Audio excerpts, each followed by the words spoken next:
अस्सलाम वालेकुम। दुरूद शरीफ पढ़ लें।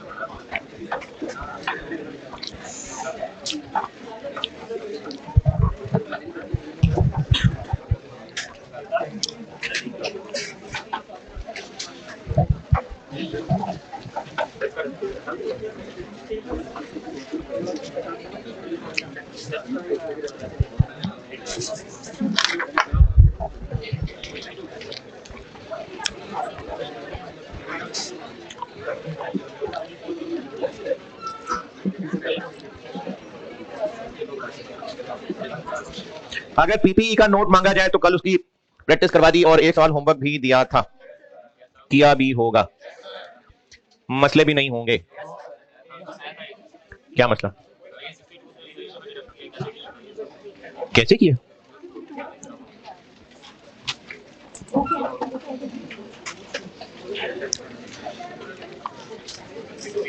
आपने किया, आपको पता होगा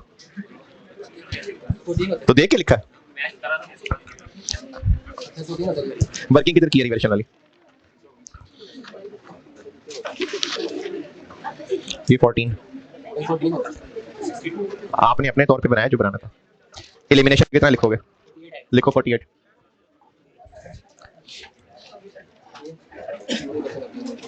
और फिर 42 लिखो, 12 14 लिखो इसी के नीचे।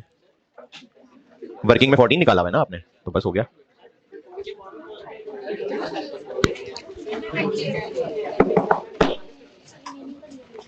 हाँ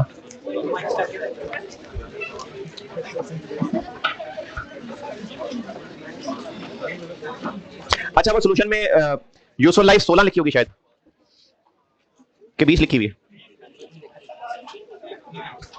ठीक है 20 ही, अगर 20 लिखी हुई है तो 16 है तो उसको 20 कर लें।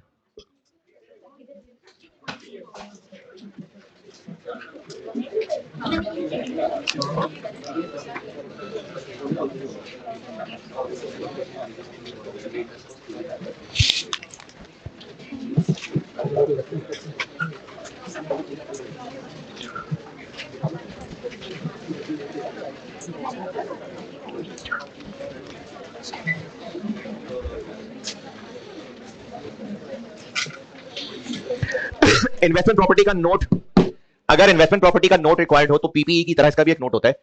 वो इन्वेस्टमेंट प्रॉपर्टी जो एक्सेप्शन की वजह से कॉस्ट मॉडल पे है, इसके लिए बिल्कुल वही स्केड्यूल बनेगा पीपी वाला। और अगर फेयर वैल्यू मॉडल पे है, ये मैंने मिसाल लिखी है लैंड और बिल्डिंग, तो इसके स्केड्यूल में और पीपी के स्केड्यूल में क्या फर्क होगा? इसमें डेप्रिसिएशन वाला पोर्शन नहीं होगा, बस एसेट वाला पोर्शन ही होगा। तो ओपनिंग बैलेंस, एडिशन, डिस्पोजल,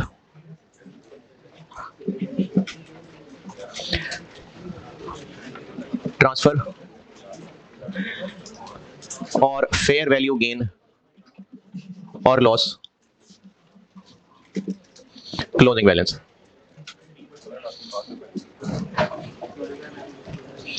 और इसके अलावा इसमें एक अंग्रेजी बतानी पड़ेगी, total rent income for the year amount to, इस साल में कितनी रेंट इनकम कमाई है वो भी बतानी पड़ेगी, और इसकी मेंटेनेंस पे जो खर्चा किया है वो भी बताना पड़ेगा।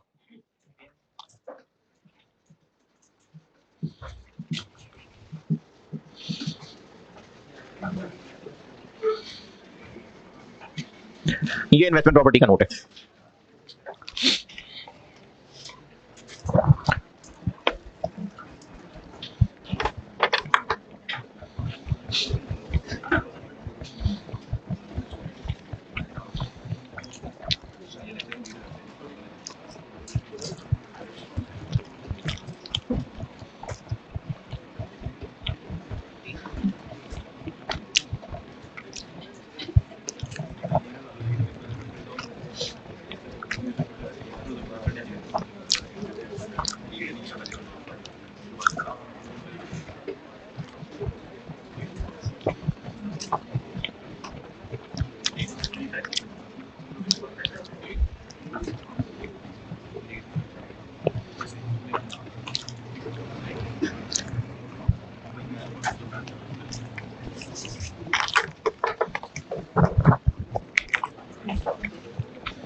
ऑटम 23 खोले,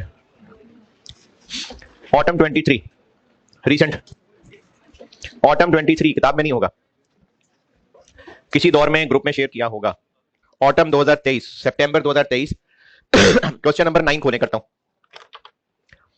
ऑटम 2023 अटेम्प्ट क्वेश्चन 9 पढ़ लें, करता हूं बोर्ड पे।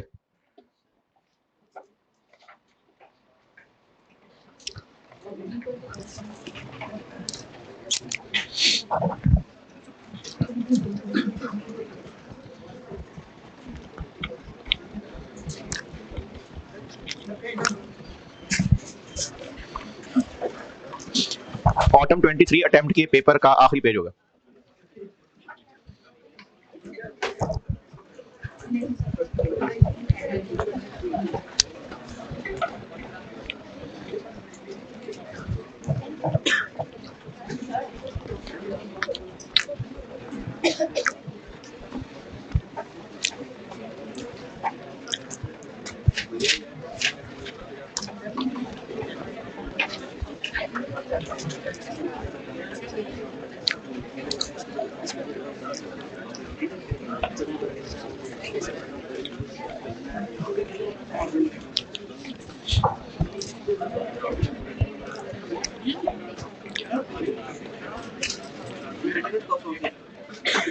इस बिल्डिंग से रिलेटेड अगर कोई हो तो।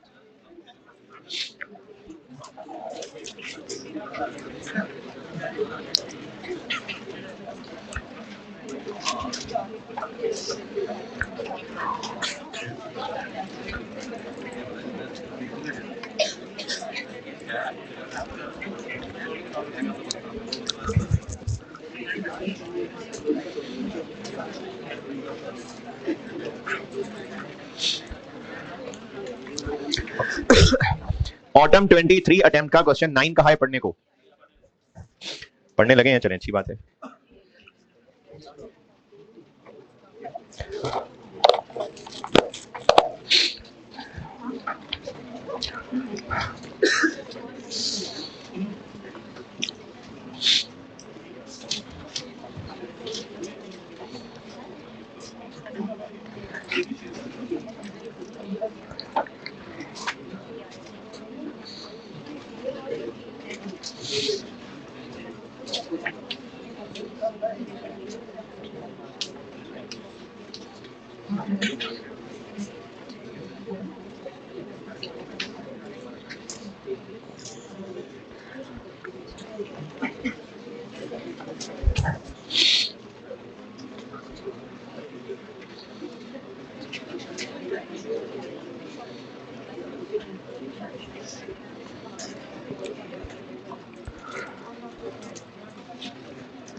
इतनी देर तो हुई लिखे हुए, अब तो मिट गया।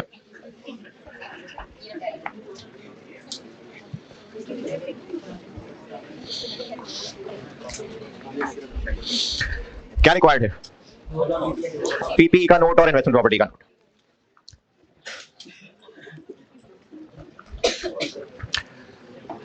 Property, plant and equipment. Capital work in progress है? नहीं है, तो बस डायरेक्टली स्केड्यूल। कौन कौन सी क्लासेस है? इक्विपमेंट है और बिल्डिंग है, और टोटल कॉलम वो कह रहे हैं रहने दें, रुपीज मिलियन थाउजेंड। अगर स्केड्यूल का फॉर्मेट पहले बनाना चाहें तो पहले बना लें, अगर पेज खाली छोड़ के वर्किंग पहले करना चाहें तो पहले वर्किंग कर लें। Gross carrying amount. Balance as at 1st January 22. Addition, disposal,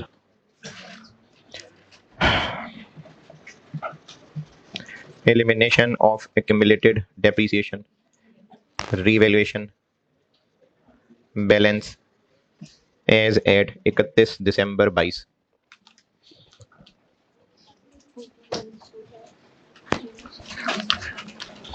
impairment नहीं है तो उसका वर्ड भी रहने देते हैं. Accumulated depreciation.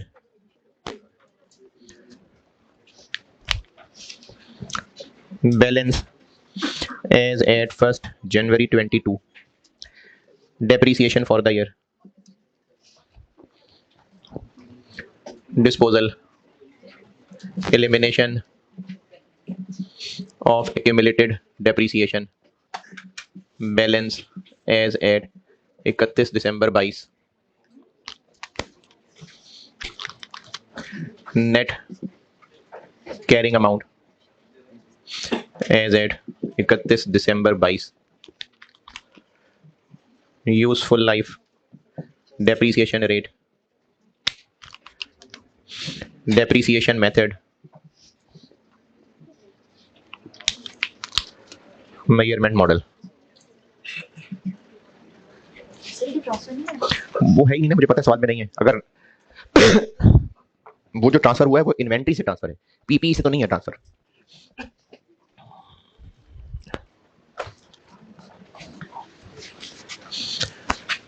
पीपी का नोट इसके बाद की अंग्रेजी भी आनी है, इन्वेस्टमेंट प्रॉपर्टी का नोट भी आना है, तो 1-1.5 पेज छोड़ के फिर वर्किंग. पहले कर लेते हैं इक्विपमेंट का सवाल सॉल्व. चलो जी, इक्विपमेंट का सवाल सॉल्व करते हैं. इक्विपमेंट के बारे में क्या क्या है? पॉइंट नंबर 1, इक्विपमेंट का सवाल सॉल्व कर रहे हैं. क्या क्या है? कॉस्ट 360, एक्यूमुलेटेड 110, एडिशन डिस्पोजल दोनों है. पॉइंट नंबर 2 या 3 पता नहीं, 2. ड्यूरिंग द ईयर एक्सचेंज किया है इक्विपमेंट और पैसे दिए हैं 50 और एक्सचेंज ऑफ एसेट्स में नए की कॉस्ट होती है पुराने की फेयर वैल्यू प्लस कैश. तो पुराने की फेयर वैल्यू कितनी? 60 पुराने की फेयर वैल्यू है और कैश दिया है 50, 110. और पुराना जो डिस्पोज ऑफ किया उसकी कॉस्ट 80 और रीवैल्यूएशन इसकी है नहीं. 390.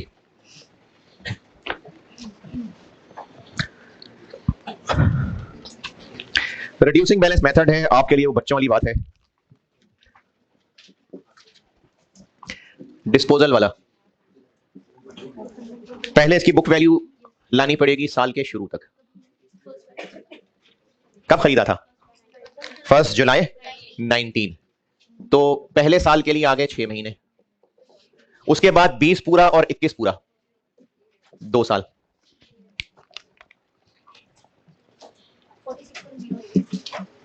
फिर 2022 में कितने साल जिंदगी गुजार गया ये? 6 महीने. तो 20%, 6/12, 4.61. तो बिकते हुए इसकी बुक वैल्यू हो गई 40. लेकिन हमें चाहिए वहां एक्यूमुलेटेड डेप्रिसिएशन, तो वो हो गई 80 - 41.47, 38.53. और depreciation for the year, reducing balance, remaining opening पे पूरा साल.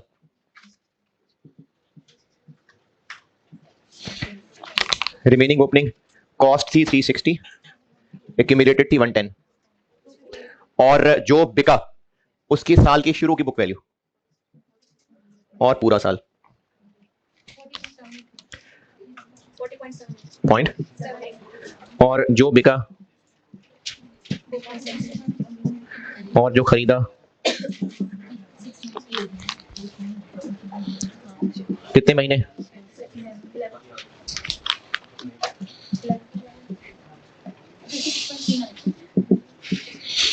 इक्विपमेंट का सवाल डन. ये आ गया डेप्रिसिएशन फॉर द ईयर में, ये आ गया डिस्पोजल में.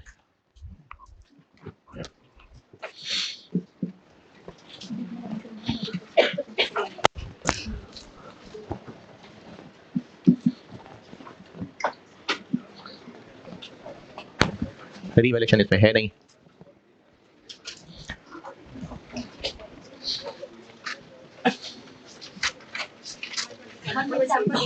एट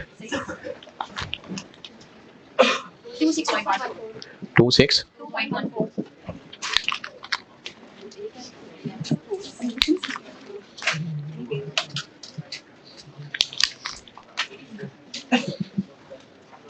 इक्विपमेंट का सवाल डन।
दे दें तो अच्छी बात है।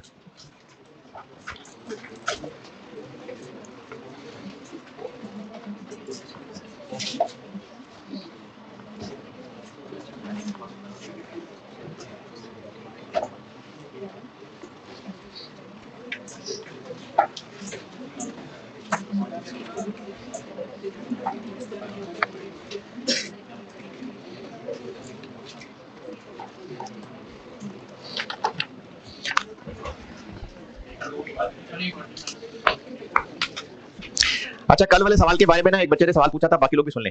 कल वाला सवाल देखे जो मैंने सॉल्व किया था बोर्ड पे। नए प्लांट की कॉस्ट निकाली थी जब वर्किंग में 120,000 थी और 2840 करके बोरिंग कॉस्ट थी और 20,000 ग्रांट थी। सबसे बात कर रहा हूं सारे।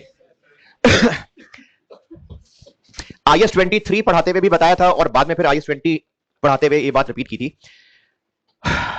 अगर सवाल में चल रही है इन्वेस्टमेंट इनकम वाली वर्किंग स्पेसिफिक लोन की और उस वक्त ग्रांट या कस्टमर का पैसा रिसीव हो जाए तो वो हम उस वर्किंग में एज एन इनफ्लो दिखा देते हैं। लेकिन स्पेसिफिक लोन की अमाउंट से ऊपर बैलेंस नहीं ले जाना। अगर ऊपर जा रहा है तो ओन फंड्स। जनरल बोरोइंग की वर्किंग चल रही है तो जितना खर्चा हम वहां दिखाते जा रहे हैं गवर्नमेंट ग्रांट या कस्टमर के पैसे को उसमें एज ए नेगेटिव ले लें और अगर उससे ज्यादा पैसे मिल गए तो ओन फंड्स। और अगर ये दोनों ही वर्किंग्स अभी शुरू नहीं हुई तो ओन फंड्स। ये बात IS 23 में बताई थी। इस बात का ना इससे कोई ताल्लुक नहीं है कि ग्रांट की अकाउंटिंग का मेथड 1 इस्तेमाल हो रहा है कि मेथड 2 इस्तेमाल हो रहा है। ये बोरिंग कॉस्ट की कैलकुलेशन की वर्किंग्स थी। ये जो मैंने बोरिंग कॉस्ट की कैलकुलेशन करते हुए गवर्नमेंट ग्रांट का ट्रीटमेंट बताया ना, क्या ट्रीटमेंट, स्पेसिफिक लोन हो तो क्या, जनरल बोरिंग हो तो क्या, ये ट्रीटमेंट इस पे नहीं है डिपेंडेंट कि ग्रांट की अकाउंटिंग का मेथड 1 यूज हो रहा है कि मेथड 2 हो रहा है। कल वाले सवाल में मेथड 1 इस्तेमाल हो रहा था तो उसमें हमने एसेट की कॉस्ट में से लेस किया था, इसलिए नहीं वो जनरल बोरिंग की वर्किंग में भी नेगेटिव किया था। जनरल बोरोइंग की वर्किंग में ग्रांट या कस्टमर के पैसे उसको नेगेटिव दिखाया था ना, इसलिए नहीं नेगेटिव दिखाना कि ग्रांट की अकाउंटिंग का मेथड 1 इस्तेमाल हो रहा है। अगर मेथड 2 इस्तेमाल हो रहा होता तो भी यही करते। ठीक है, बोरिंग कॉस्ट की कैलकुलेशंस में गवर्नमेंट ग्रांट का कहां क्या इस्तेमाल कर रहे हैं ये ऐसे ही होगा, चाहे IS 20 का मेथड 1 फॉलो हो रहा हो चाहे मेथड 2 फॉलो हो रहा हो। बोरिंग कॉस्ट की वर्किंग्स में ऐसे ही करना है इसका इस्तेमाल। जी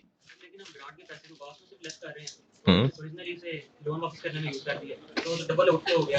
डबल कैसे हो गया? क्योंकि एक्सपेंस में रकम भी काट हो गई तो कैपिटलाइज हो गया। तो जब पैसे ही वापस कर दिए तो फिर बोरोइंग ही वापस होगी तो इंटरेस्ट किस बात का? अगर हम पैसे वापस ना करते फिर भी हम इसकी वर्किंग में ऐसे ही करते। जनरल बोरिंग की वर्किंग में ग्रांट को इसलिए नहीं हम लोग नेगेटिव दिखा रहे कि बोरिंग वापस कर रहे हैं, नहीं, इसलिए नहीं वहां नेगेटिव दिखा रहे। आपको लग रहा है शायद कि गवर्नमेंट ग्रांट को उस वर्किंग में इसलिए माइनस दिखाया था कि लिखा हुआ था कि लोन वापस हो गया। ये ना भी लिखा होता ना तो फिर भी गवर्नमेंट ग्रांट को उसमें नेगेटिव ही दिखाते, क्योंकि IS 23 कहता है कि ये जो गवर्नमेंट ग्रांट है it will be considered as reduction in expenditure on asset.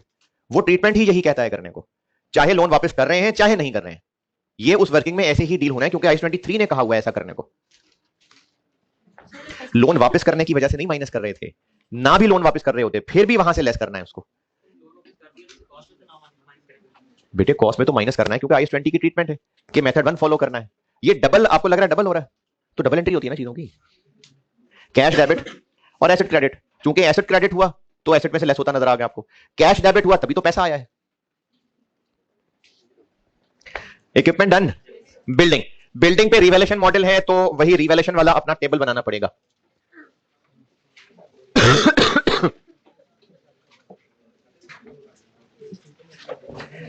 ये बिल्कुल सेम कल जैसा ही है। 1 जनवरी 22 का बैलेंस दिया हुआ है। बिल्डिंग का कितना और इसकी एक्यूमुलेटेड,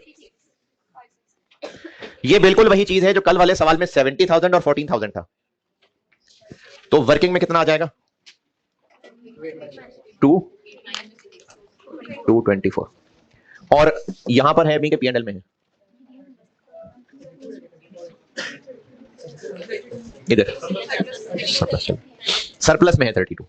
साल के एंड पे हुई रिवैल्यूएशन तो उससे पहले हम करेंगे डेप्रिसिएशन।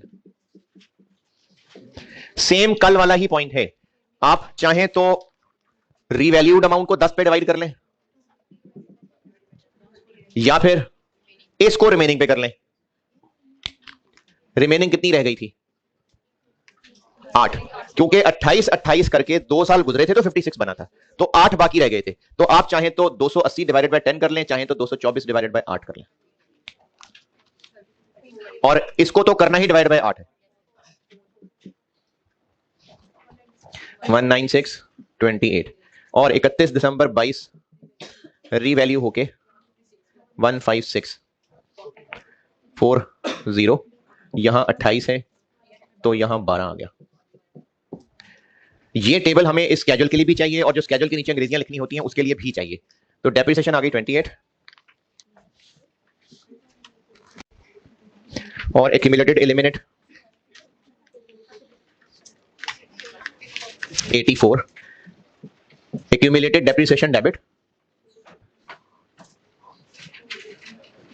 और बिल्डिंग क्रेडिट, और फिर 40 से building credit.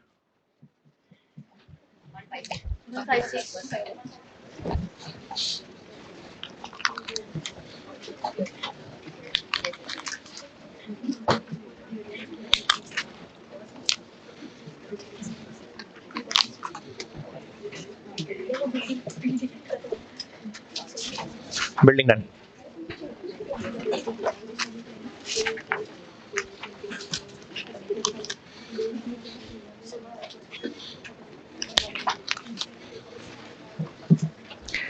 Building was valued.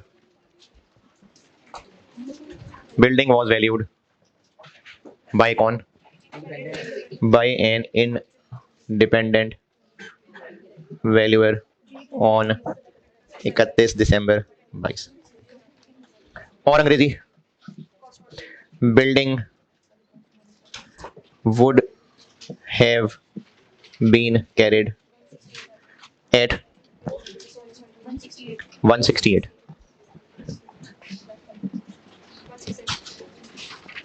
had cost model been followed।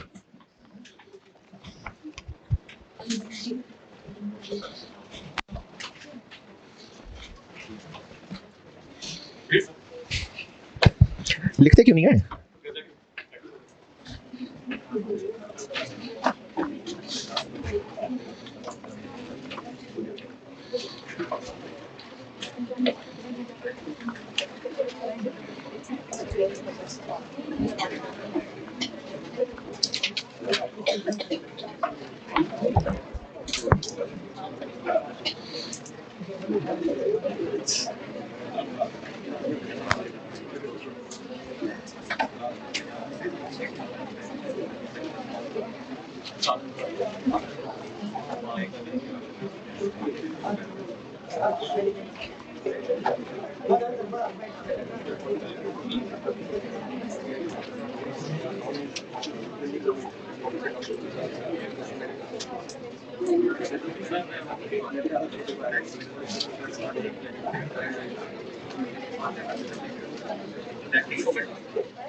Movement in surplus,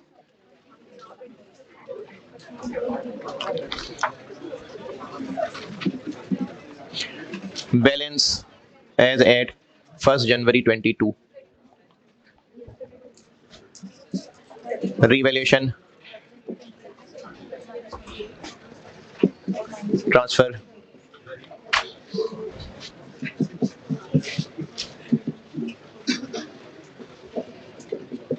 ये हो गया पीपीई का note.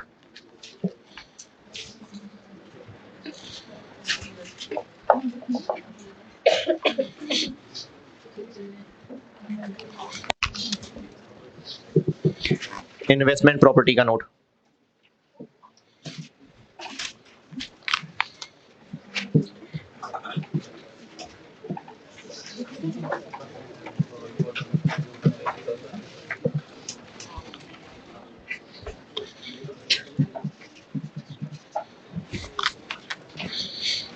Balance as at 1st January 22,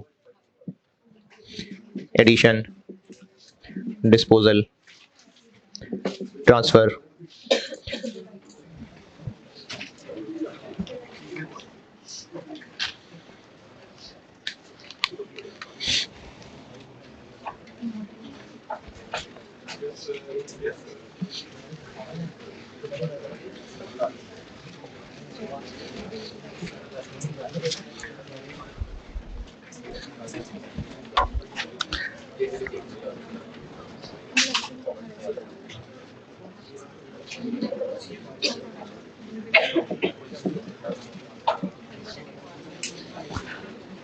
ware house बनाया था, लेकिन बनाया था कस्टमर के लिए, बेचने के लिए इन्वेंट्री, लेकिन किराए पे दे दिया, तो ट्रांसफर इन।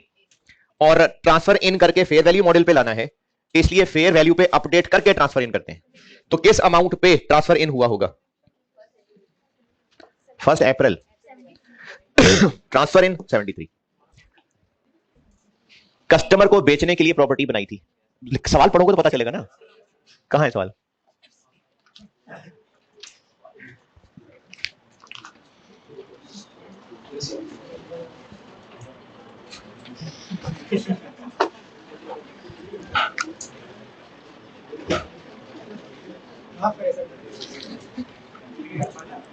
कहां लिखी हुई पॉइंट? पॉइंट नंबर कौन सा? क्या लिखा हुआ पढ़ो। नहीं, दोबारा पढ़ो।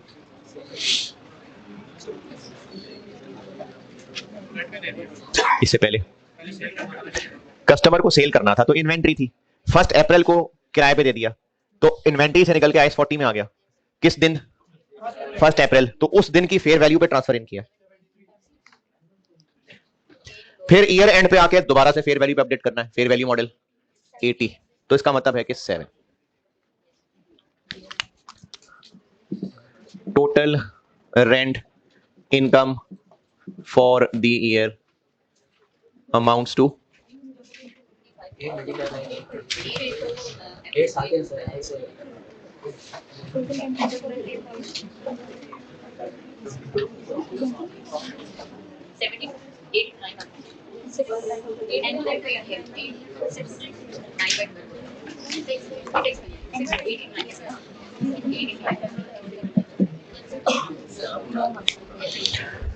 इन्वेस्टमेंट प्रॉपर्टी का नोट,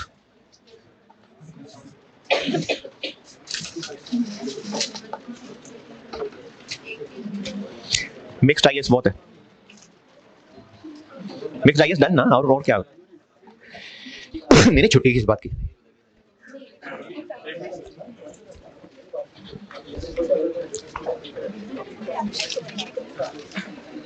तो उसका वो परसों तरसों बताया था, उसका एक अलग स्केड्यूल बनेगा। प्लांट अंडर कंस्ट्रक्शन है, बिल्डिंग अंडर कंस्ट्रक्शन है, उसका अलग स्केड्यूल होगा जिसमें सिर्फ ये पोर्शन होगा, बस ये नहीं होगा, सिर्फ ये पोर्शन होगा। हो सकता है अंडर कंस्ट्रक्शन बिल्डिंग और खरीद लें, फिर और बना लें। हो सकता है कि बन रही थी बेच लें। नहीं,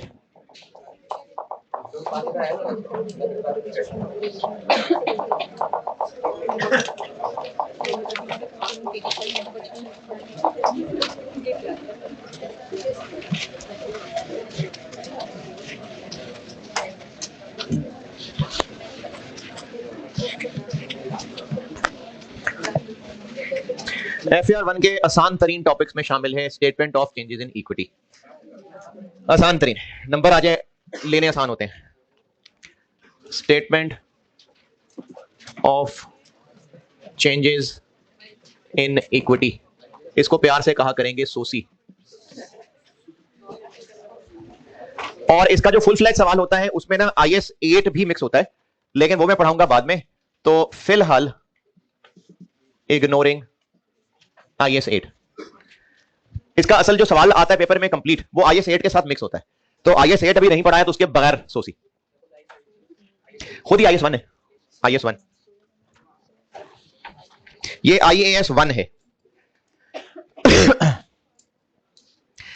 इंट्रोडक्शन टू बिजनेस में चूंकि आप बहुत कुछ पढ़ चुके हैं, तो शेयर कैपिटल क्या होता है? कंपनी के कैपिटल को टुकड़ों में बांटा होता है, वो टुकड़े शेयर्स हैं, ऑर्डिनरी शेयर्स। और जिन्होंने पैसा इन्वेस्ट करना होता है ओनर बन के, वो कंपनी को पैसा देके बदले में कंपनी उनको शेयर्स इशू कर देती है। ये पढ़ा हुआ है ना?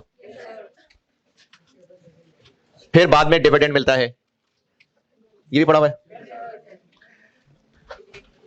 यार नन्ही सी उम्र में क्या क्या पढ़ा है आप?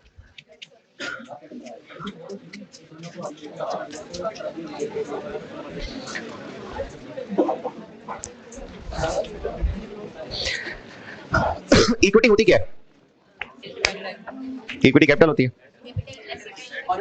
ओनर का हक, ओनर का बिजनेस पे हक। बिजनेस के एसेट्स में से पहले लायबिलिटीज का हक दिलाया जाएगा, जो बाकी बचेगा वो ओनर्स का हक है। इसलिए इक्विटी को नेट एसेट्स भी कहते हैं। कंपनी, अच्छा ओनर का हक क्यों है? क्योंकि उसने ओनर बन के पैसा लगाया हुआ है और उसके बाद ओवर द पीरियड बिजनेस ने कमाया हुआ है, वो भी उसी का हक है। तो इक्विटी को अगर पहले बुनियादी तौर पे दो टुकड़ों में बांटे तो ये होती है कैपिटल और रिजर्व्स। और रिजर्व्स को भी दो हिस्सों में बांटते हैं, एक होते हैं कैपिटल रिजर्व्स और एक होते हैं रेवेन्यू रिजर्व्स। कंपनी की इक्विटी में कैपिटल होते हैं और रिजर्व्स होते हैं, और रिजर्व्स में कैपिटल रिजर्व्स और रेवेन्यू रिजर्व्स होते हैं। जब कंपनी शेयर्स इशू करती है, यानी लोगों से कैपिटल रेज करती है, तो शेयर कैपिटल का अकाउंट इस्तेमाल होता है।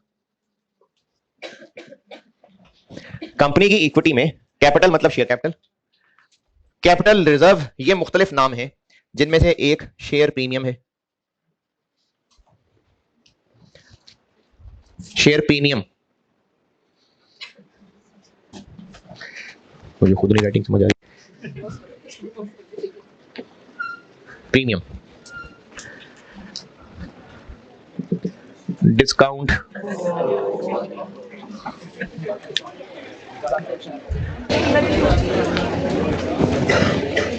कैपिटल वर्क इन प्रोग्रेस भी रिवैल्यूएशन हो सकती है। आधी अधूरी बिल्डिंग, जमीन तो है ना वो, तो बिल्कुल हो सकती है revaluation. Discount on issue of shares, ये भी एक अकाउंट होता है। रीवैल्यूएशन सरप्लस, ये भी एक कैपिटल रिजर्व है। आपके लेवल पे यही है, वैसे FAR 2 में, CFAP में और मजीद भी आ जाएंगे। और रेवेन्यू रिजर्व एक होते हैं जनरल रिजर्व्स, एक होता है डिविडेंड इक्वलाइजेशन रिजर्व, और एक होती है रिटेन्ड अर्निंग्स। और रिटेन्ड अर्निंग्स को एक्यूमुलेटेड प्रॉफिट्स भी कहते हैं। तो बिजनेस की फाइनेंशियल स्टेटमेंट्स में होती हैं 4 statements. Statement of financial position में क्या आता है? एसेट्स, लायबिलिटीज, इक्विटी, कब के? एज एट ईयर एंड के। Statement of comprehensive income, income expenses और OCI items for the year. Statement of cash flow होती है, वो भी पढ़नी है। और statement of changes in equity होती है, इसमें इन इक्विटी आइटम्स पे साल के शुरू में क्या था, साल के दौरान क्या हुआ और साल के एंड में क्या है। ये statement of changes in equity होती है। तो statement of changes in equity के फॉर्मेट पे जाने से पहले ये सब आपको एक एक करके पढ़ाता हूं। पहले पढ़ते हैं शेयर कैपिटल।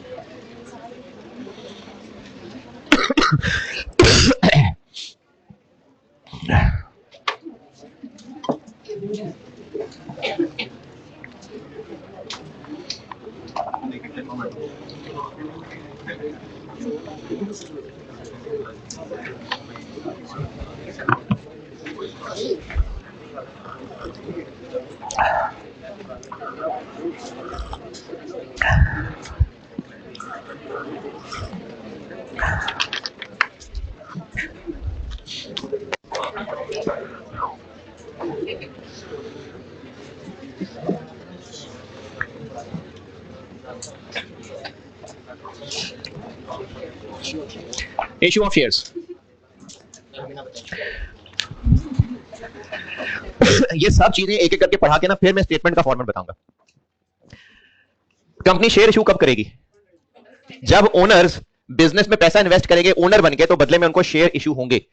अब ये जो शेयर इशू हैं, एक हो सकता है issue against cash, issue against cash, और ये पहली दफा भी हो सकते हैं, बाद में भी हो सकते हैं,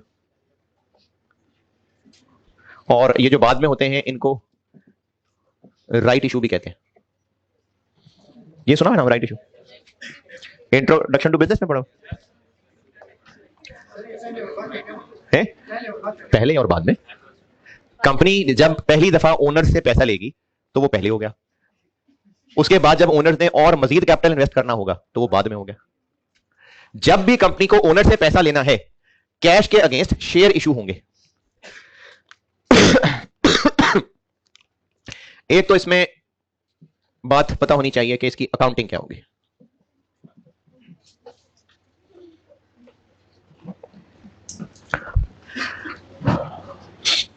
अच्छा, इंट्रोडक्शन टू बिजनेस में फेस वैल्यू भी पढ़ी नहीं?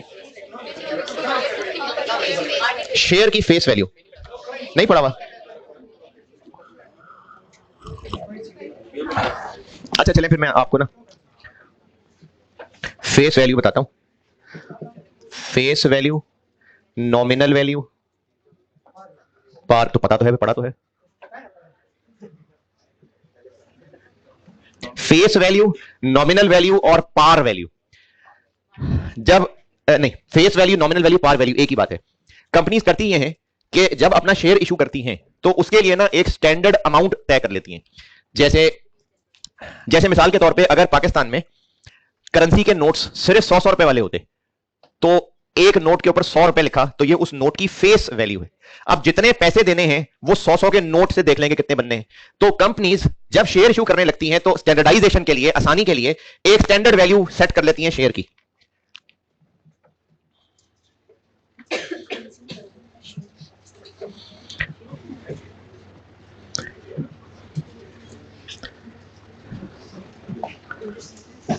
और फिर कल को इस पे कुछ कैलकुलेशंस बेस करनी होती हैं।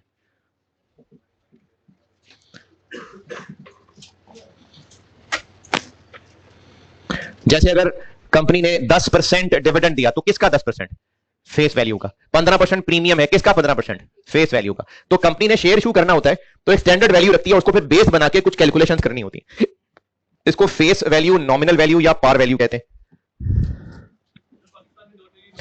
10 रुपए होगी या 100 रुपए होगी, नॉर्मली ये दो ही मिलेंगी है? मैंने क्या नहीं,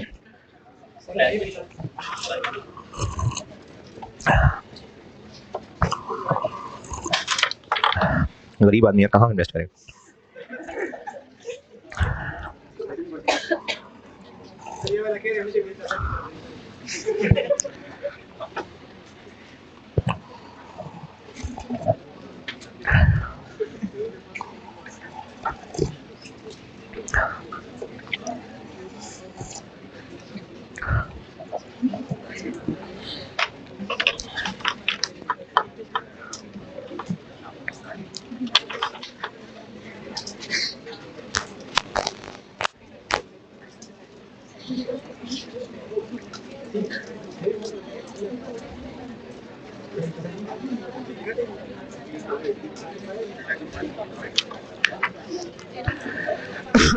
जब कंपनी शेयर इशू करेगी, ये मैंने बीच में एक डब्बा बना के बताया कि फेस वैल्यू क्या होती है, बताने ये लगाऊं कि कंपनी जब शेयर इशू करेगी कैश पे तो क्या अकाउंटिंग होगी।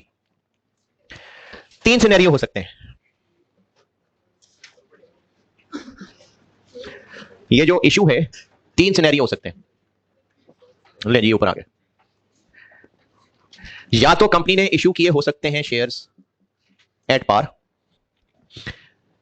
या इशू एट प्रीमियम, या फिर इशू एट डिस्काउंट।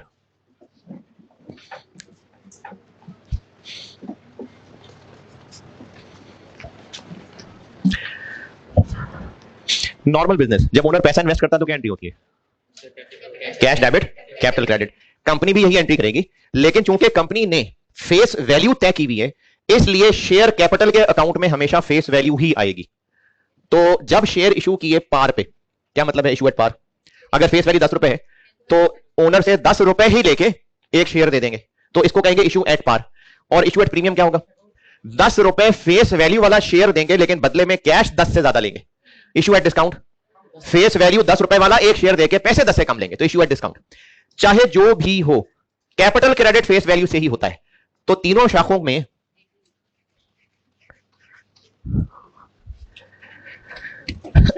एंट्री बताता हूं मिसाल से। Company issued 4 million shares at par. Cash कितना मिलेगा? 40। और शेयर कैपिटल कितना क्रेडिट?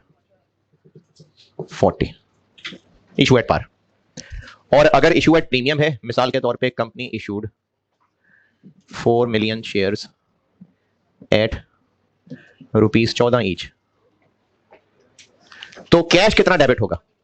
कैश जितना कैश आ रहा है, कितना? कैश 52 होगा, लेकिन शेयर कैपिटल क्रेडिट 40 ही होगा। 6 कैपिटल फेस वैल्यू से। और जो ज्यादा पैसे आए हैं वो बिजनेस ने इनको बेवकूफ बना के इनकम कमा ली। नहीं, ओनर ही का पैसा है, लेकिन उसको इस अकाउंट में नहीं, इसकी जगह एक और अकाउंट में क्रेडिट करते हैं, शेयर प्रीमियम। तो अगर एट पार इशू हो, cash debit capital credit. At premium issue हो तो कैश जितना मिल रहा है उतना डेबिट, लेकिन कैपिटल में सिर्फ फेस वैल्यू क्रेडिट, इसलिए एक्स्ट्रा अमाउंट शेयर प्रीमियम नामी अकाउंट में क्रेडिट।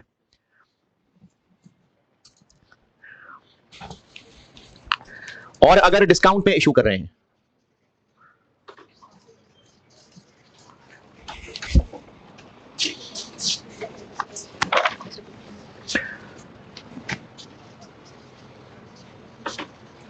₹7 का शेयर इशू कर रहे हैं, तो कैश कितना मिलेगा? कैश तो मिलेगा 28। थोड़े पैसे मिल रहे हैं, लेकिन कैपिटल फिर भी क्रेडिट होगा 40 मिलियन से। और ये जो 12 मिलियन है, ये बिजनेस के लिए कोई एक्सपेंस नहीं होगा, ये एक अलग अकाउंट बनाकर डेबिट उसमें डाल देंगे, डिस्काउंट। वो वाला, वो उधर सामा, वो शेयर प्रीमियम के नीचे जो लिखा हुआ है, discount on issue of shares, वो नामी अकाउंट यहां डेबिट होगा। आप पूरा लिखिएगा, आप पूरा लिखिएगा, discount on issue of shares.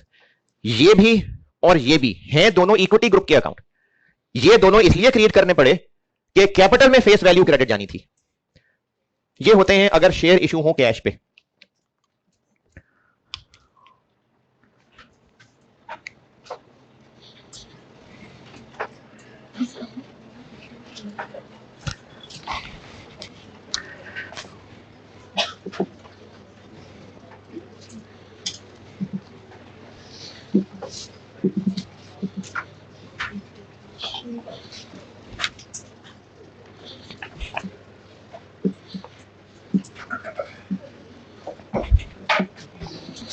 Share issue करने पे कुछ खर्चा भी हो सकता है। क्यों? ब्रोकर को खर्चा देना पड़ सकता है, स्टॉक मार्केट में खर्चा हो सकता है। तो शेयर इशू करने पे जो खर्चा होगा वो चार्ज होगा, वो एक्सपेंस नहीं है, वो चार्ज होगा शेयर प्रीमियम। और नंबर 2 रिटेन्ड अर्निंग्स। अच्छा, ये नंबर 1 नंबर 2 लिखने से बात समझ आ रही है? पहले शेयर प्रीमियम, ना हुआ तो रिटेन्ड अर्निंग।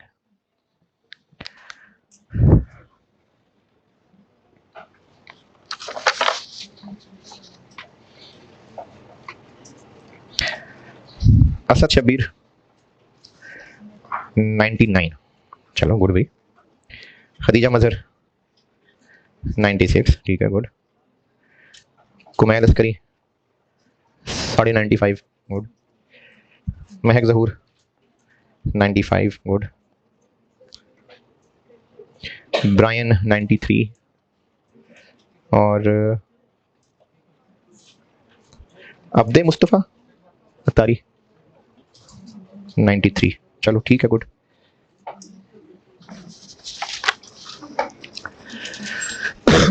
ये मैंने इस चार्ट के नीचे नहीं लिखा, ये सब की बात अलग से लिखी है। चले ठीक है जी, अल्लाह हाफिज।